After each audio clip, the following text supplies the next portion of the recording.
Hello friends, welcome to new Vinayaka institute. मैं विवेक कुमार आपका स्वागत करता हूं और आज हम ज्योग्राफी की जो सीरीज है उसको आगे बढ़ाते हुए विषयों में जो घास के मैदान हैं उसके बारे में जानकारी प्राप्त करेंगे। और देखिए, मैं बताता हूं कि यहाँ से एक क्वेश्चन कन्फर्म आ जाता है एग्जाम के अंदर। तो अभी हम बात करेंगे विषयों में घास के मैदान। स्टूडेंट्स, विषयों में घास के मैदान दो प्रकार के क्षेत्र के अंदर पाए जाते हैं। एक तो उष्णकटिबंधीय क्षेत्र होते हैं, तो वहाँ जो घास के मैदान होंगे उनको हम उष्णकटिबंधीय घास के मैदान कहेंगे। और देखिए, उष्णकटिबंधीय क्षेत्र हमारा 0 से 30 डिग्री हमारा नॉर्थ में और 0 से 30 डिग्री साउथ में क्षेत्र होगा। कौन सा होगा? ये रहेगा उष्णकटिबंधीय क्षेत्र, ठीक है। और शीतोष्ण जो होगा वो हमारा 30 डिग्री से 65 डिग्री के बीच शीतोष्ण जो है हमारा कटिबंधीय क्षेत्र रहेगा। तो यहाँ पर शीतोष्ण कटिबंधीय घास के मैदान पाए जाते हैं। तो देखिए, उष्णकटिबंधीय घास के मैदान जो है उनकी बात करते हैं, वो हमारे अफ्रीका और दक्षिण अमेरिका में पाए जाते हैं। तो सबसे पहले हम स्टूडेंट्स इसके अंदर हम बात करेंगे उष्णकटिबंधीय की। तो इसके अंदर हम बात करते हैं सबसे पहले कंपास और कंबोज।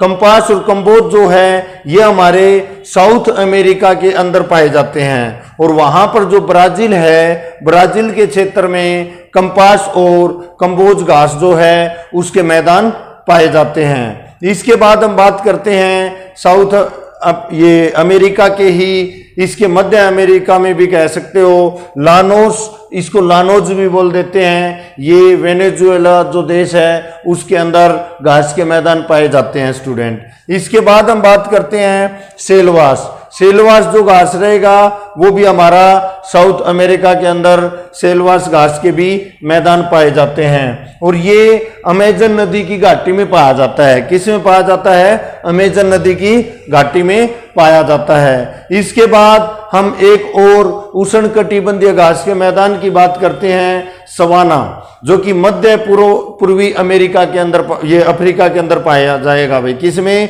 सवाना जो घास है, सवाना घास का जो मैदान है वो मध्य पूर्वी अफ्रीका के अंदर है स्टूडेंट।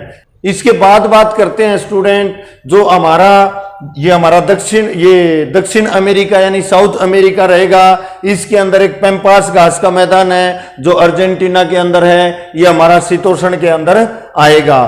फिर हम बात करते हैं अफ्रीका के अंदर नीचे वाले हिस्से में, यानी जिसको हम दक्षिण अफ्रीका बोलते हैं, वहां पर वेल्ड नाम से घास के मैदान पाए जाते हैं। इसके बाद हम बात करते हैं नॉर्थ अमेरिका में, जो कनाडा हिस्सा रहेगा, वहां पे परियेरी घास के मैदान पाए जाते हैं। इसके बाद हम बात करते हैं स्टूडेंट्स ऑस्ट्रेलिया के अंदर डाउन्स नाम से घास के मैदान पाए जाते हैं। फिर हम बात करते हैं यूरोप के अंदर पुस्ताज नाम से घास के मैदान पाए जाते हैं। फिर हम बात करते हैं स्टेपिज जो घास के मैदान हैं वो यूरोप और एशिया दोनों में फैले हुए हैं, या कह सकते हो आप कि यूरेशिया के अंदर हमारा स्टेपिज घास का मैदान रहेगा। इसके बाद हम बात करते हैं एशिया में जो चाइना रहेगा हमारा, चीन के अंदर मंचूरिया घास का मैदान होता है स्टूडेंट, ठीक है। तो जो मैंने स्टार वाले बताए हैं हमारे 1, 2, 3, 4 और 5, ये हमारे कौन से रहेंगे? ये हमारे उष्णकटिबंधीय घास के मैदान रहेंगे। और बाकी जो बच गए हैं वो हमारे शीतोष्ण घास के मैदान, ये शीतोष्ण कटिबंधीय घास के मैदान रहेंगे।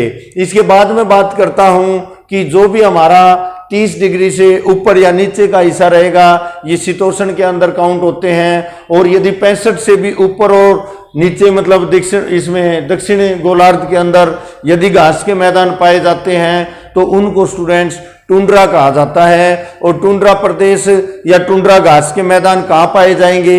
ये हमारे 65 डिग्री से 90 तक और 65 से 90 तक नीचे हमारे उत्तरी और दक्षिणी गोलार्ध में पाए जाते हैं। इनके ऊपर बर्फ आती है, तो बर्फ के अंदर भी ये जैसे उगते हैं और छोटे छोटे पौधे या घास के रूप में जो होते हैं उसी को हम क्या कहेंगे? टुंड्रा भी नाम देते हैं। ये हमारा 65 से ऊपर का हिस्सा और नीचे का हिस्सा जो रहेगा ये हमारा टुंड्रा घास के अंदर, टुंड्रा घास के मैदानों में आएगा स्टूडेंट। ठीक है, तो आज हमारी जो विषयों में घास के मैदान थे उससे संबंधित जानकारी समाप्त होती है। थैंक यू, जय हिंद, जय भारत।